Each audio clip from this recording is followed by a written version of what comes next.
உலகத்தை ஆக்கினைக்குள்ளாக தீர்க்கும்படி தேவன் தம்முடைய குமாரனை உலகத்தில் அனுப்பாமல் அவராலே உலகம் ரட்சிக்கப்படுவதற்காகவே அவரை அனுப்பினார்.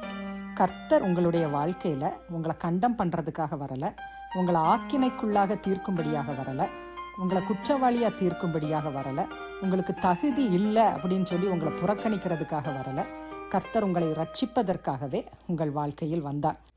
இந்த இளைய குமாரன் உவமையில அவன் எல்லாவற்றையும் செலவழித்த பின்பும், தேசத்துல கொடிய பஞ்சம் உண்டான பின்பும், அவன் குறைவுபட தொடங்கின பின்பும் தகப்பனிடத்துல திரும்பி செல்லாம அவன் பன்றிகளை மேய்க்கும்படி பன்றிகள் தின்கிற தவிட்டுனால தன் வயிற்றை நிரப்பிக்கொண்டு தேசத்து குடிகளில் ஒருவனிடத்துல போய் ஒட்டி கொண்டதற்கு காரணம், தகப்பனிடத்துல நான் திரும்பி போனா அவர் என்னை ஏற்றுக்கொள்ள மாட்டாரு, அவர் என்னை அக்செப்ட் பண்ண மாட்டாரு, அவர் என்னைய சேர்த்து கொள்ள மாட்டாரு அப்படிங்கிற அந்த குற்ற உணர்வுனால அவன் தகப்பனிடத்துல திரும்பி செல்லாம அங்க தாமதித்து கொண்டிருந்தான்.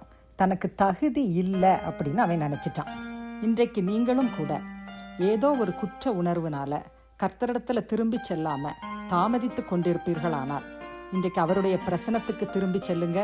கர்த்தரிடத்தில் கிருபையும் அவரிடத்தில் திரளான மீட்பும் உண்டு.